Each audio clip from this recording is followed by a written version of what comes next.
hegemonía, legitimación de una determinada forma de entender la dinámica social, el poder, la apropiación, etcétera, etcétera. Bueno, un punto que me parece importante tener en cuenta es que estamos en un mundo que parece estar estallando en múltiples crisis que son simultáneas. Muchas de estas crisis no son nuevas. Creo que lo novedoso, o por lo menos lo característico de la actualidad, es que todas estas crisis son simultáneas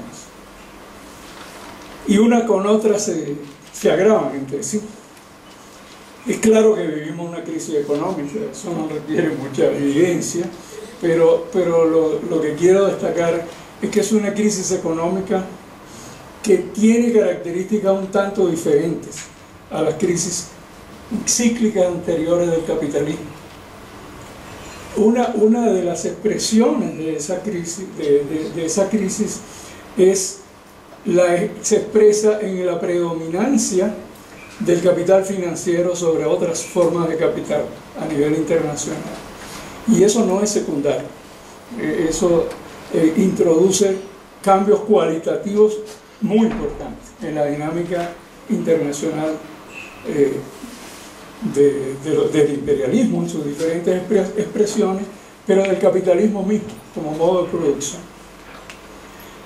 Y es una crisis que ha llevado a enormes dificultades para salir de ella, porque muchas de las medidas clásicas que sirvieron para salir de las crisis anteriores cíclicas del capitalismo no están dando resultados.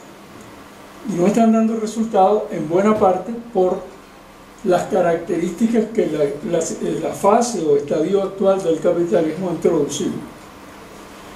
Vivimos crisis políticas, algunas más profundas, otras menos profundas, pero en general es crisis que se expresan en términos de cambio en las relaciones de poder a nivel nacional e internacional. América del Sur es un ejemplo típico de muchos cambios en las relaciones de poder en distintos países, pero no solo.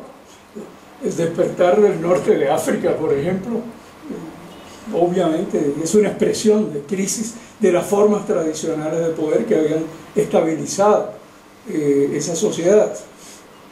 Ahora Europa, etc. La crisis ambiental. Hemos llegado a un punto en el cual pareceríamos estar en los límites. Algunos ecologistas consideran que de continuar el actual rumbo, el 70% de las especies que conocemos, animales y vegetales, podrían haber desaparecido en 50 años. Se dice fácil, pero la verdad es que es dramático imaginar que pudiéramos estar en una situación en pocos años en las cuales el 70% de las especies que conocemos no existen. Es decir, hemos llegado a una situación en la cual probablemente por primera vez en la historia nos enfrentamos a la posibilidad real de que la especie humana desaparezca. Y eso no es poco.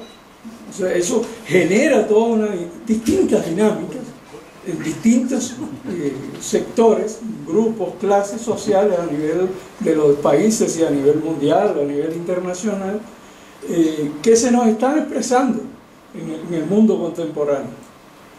Crisis cultural.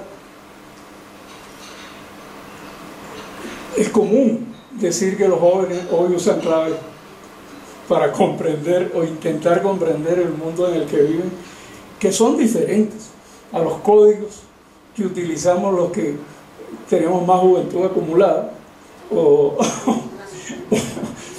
Y hay una dificultad obvia de comunicación, de comprensión común de los acontecimientos que estamos viviendo, no solo en términos generacionales, también en términos propiamente culturales, étnicos. Hay el reemerger de algunas abordajes culturales y el cambiar, el perder. Y mucho tiene que ver con la universalización que ha ocurrido de una cultura que se impuso o se impone como universal y como única, y además como hegemónica, y que subordina a las otras. Estamos viviendo una crisis de la tecnociencia.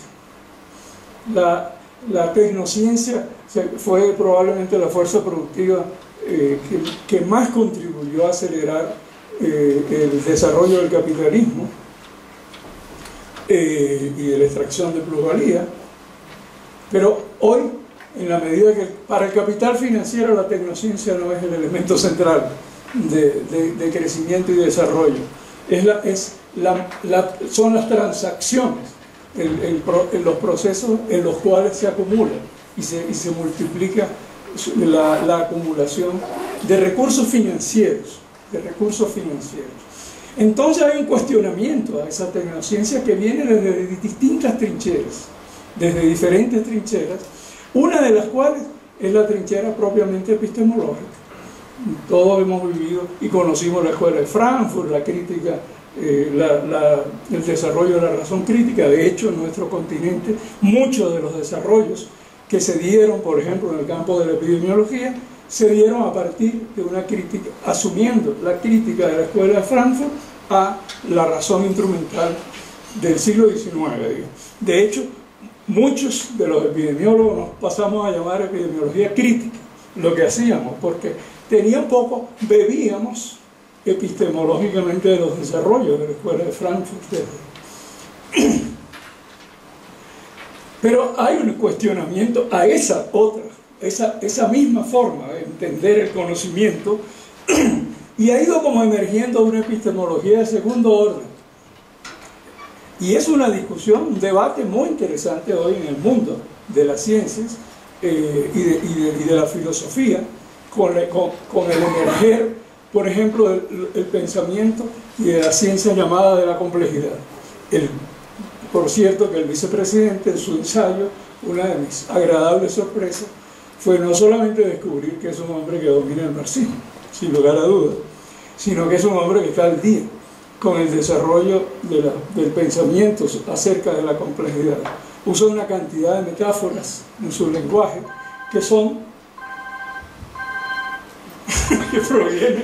que provienen del campo de la complejidad. La idea de catástrofe o caos, o sea, la idea de bifurcación, la idea de emergencia.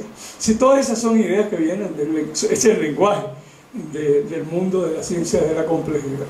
Pero digo que vivimos una crisis que tiene que ver con el surgimiento, la necesidad de una nueva epistemología, que tiene que ver con la insuficiencia de las ciencias derivadas del pensamiento del siglo XIX, que hasta hoy son predominantes, no solo en el campo del positivismo más clásico, sino también en el campo de los sectores progresistas y revolucionarios. Y hay como un emerger de nuevas formas de entender qué es conocer y cómo comprender. Y lo más importante es que hay al lado de los esfuerzos clásicos centrados en la búsqueda de leyes, en la búsqueda de explicaciones generales, en la búsqueda de capacidad predictiva, típico de esa ciencia, hay un emerger al lado de ella, y en cierta manera dándose codazos, de una nueva forma de entender el conocimiento que pone el énfasis en la capacidad de comprender. Es un enfoque más hermenéutico, que más buscar comprender que buscar las leyes que explican y determinan todos los fenómenos. Y más que intentar predecir, intenta recuperar la incertidumbre, asumir la incertidumbre, no pretender reducirla a base de imponer leyes generales. Y hay una recomposición de clases. La Sacristina ha dicho 2 oportunidades por lo menos en esta semana, que yo lo he escuchado, no sé cuántas más, que tenemos que repensar esta cosa. porque el movimiento obrero de hoy no es el movimiento obrero que conocíamos o que suponíamos que era, el movimiento campesino igual, y además han emergido otro tipo de movimientos que no responden exactamente a lo que es la definición clásica, por lo menos, y el concepto de clases. Los movimientos ambientalistas difícilmente podemos comprender el género, etcétera, etcétera, que insurgen de manera muy importante en el espacio de lo político del Estado. El hecho es que hay una cierta recomposición del juego político que no se limita ya al juego entre clases sociales, sino entre muchas otras formas de confrontación. Bueno, lo que parecería estar en el fondo de todas esas crisis es que el capitalismo actual ha llegado, a mí no me gusta mucho la palabra fácil, pero se caracteriza hoy por lo que un poco conocemos como el neoliberalismo. No sé si es una fase o no, pero es lo que predomina.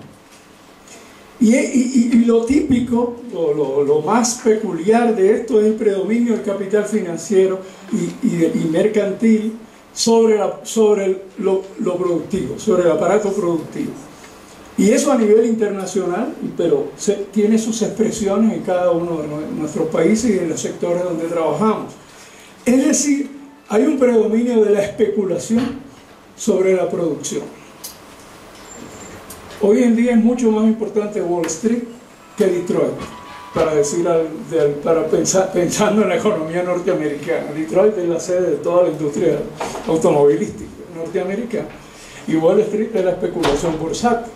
Es mucho más importante. Wall Street estornuda y la economía norteamericana y buena parte de la mundial le da neumonía. Incluso hay una subordinación de las corporaciones, que fue la expresión organizativa típica del capitalismo llegado a su fase imperialista, a los bancos. O sea, los bancos se han constituido hoy en el corazón del poder en el mundo capitalista. Eso ha exacerbado los peores rasgos del capitalismo. Porque por mal que bien, un empresario industrial necesita, por ejemplo, que sus trabajadores estén saludables, porque él tiene que traerle plusvalía.